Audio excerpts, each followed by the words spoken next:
प्रिय मित्रों, आप सभी को कीर्ति सूता चैनल के माध्यम से जय जय श्री राधे, जय जय श्री कृष्णा, वंदे मातरम।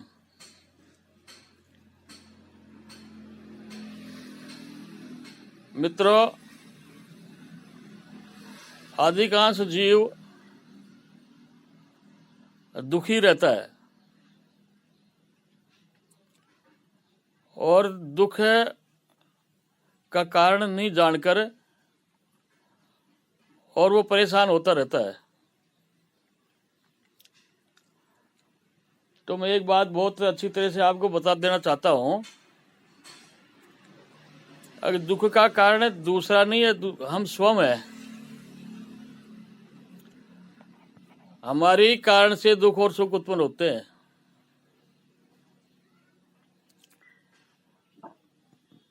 कुछ दुख तो हम बिगर कारण ही उत्पन्न कर लेते हैं।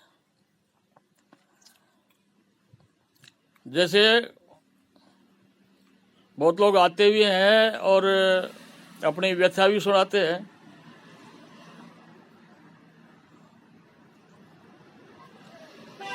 तो दुख का कारण क्या है? हम कई बार क्या है कि खुद के कारण से दुखी नहीं होते।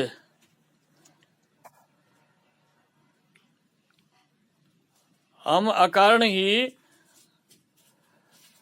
दूसरों की तरक्की को देखकर, दूसरे को वैभव धन को देखकर, दूसरे की प्रतिष्ठा को देखकर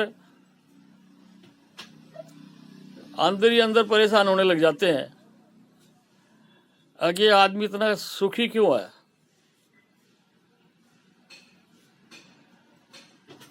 अब इससे उससे कोई फायदा नहीं होने वाला उसको।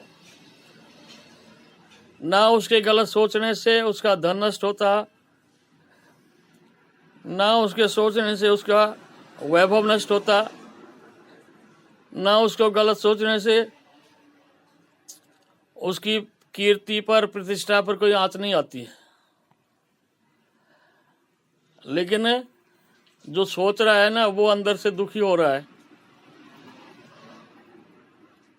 अब ये दुख का कारण खुद ही है कि दूसरा है कोई? हम स्वयं है।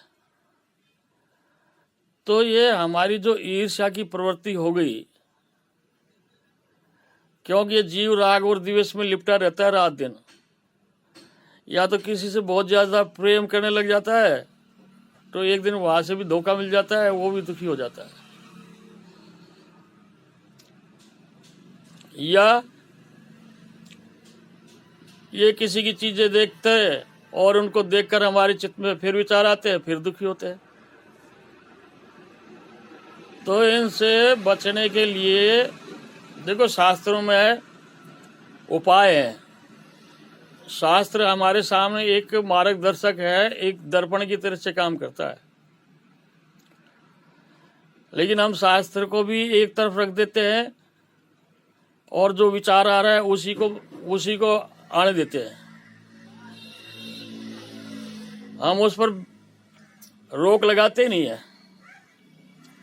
और इसी से जीवन भर कष्ट भी भोगते हैं। और आयुर्वेद में तो यहाँ तक ये है कि कुछ रोग ऐसे होते हैं जो ईर्ष्या से उत्पन्न होते हैं, जो क्रोध से उत्पन्न होते हैं। तो अकारण ही हम रोग भी उत्पन्न कर लेते हैं और फिर सुख चाहते हैं। आप यदि किसी को कैसे भी मन से भी, वचन के, कर्म के द्वारा कष्ट दोगे तो आपको सुखी कौन कर सकता है? तो निज जो कर्म है उसकी तरफ निश्चित रूप से ध्यान देना चाहिए। और ये जीव की अब तो बहुत प्रवृत्ति सी होती जा रही। जिनको ज्ञान है वो भी, जिनको नहीं है वो भी इस रोग से अछूते नहीं है। लेकिन वो बच जाते हैं जो भगवान की शरण में है, जो अच्छे गुरु के सानिध्य में रहते हैं।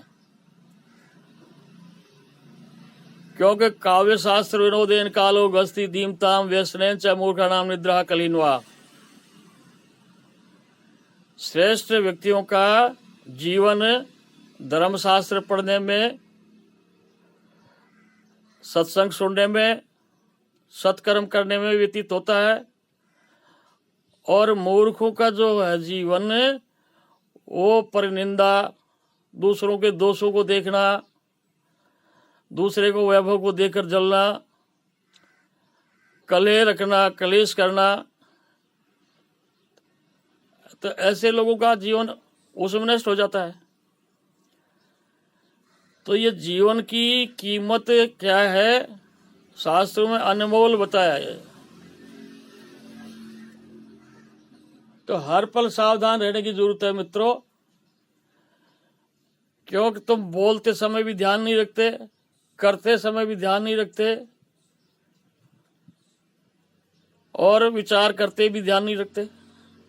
तो मन के द्वारा, कर्म के द्वारा जो उत्पन्न हुए हैं दोष, उनका शमन कैसे होगा?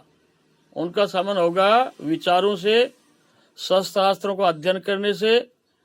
और इस संसार में सबसे जो है अमृत की तरह से जो काम करता है वो संतों का सत्संग है। संतों की संग करो, विद्वानों का संग करो, तो निश्चित रूप से आपको उपाय भी मिल जाएगा और आपका जीवन भी धन्य हो जाएगा। तो इस वीडियो के माध्यम से मैं ये कहना चाहता हूँ, अगर आप आज से ये तय कर लें, अगर हमको झूठ नहीं बोलना, हमको परनिंदा नहीं करना, हमको दूसरे को देखकर ईर्ष्या नहीं करनी, तो आपका जीवन धन्य हो जाएगा, आप सुखी हो जाओगे। इसी आशा के साथ आप सबको बहुत बहुत धन्यवाद। जय श्री राधे, जय श्री श्याम।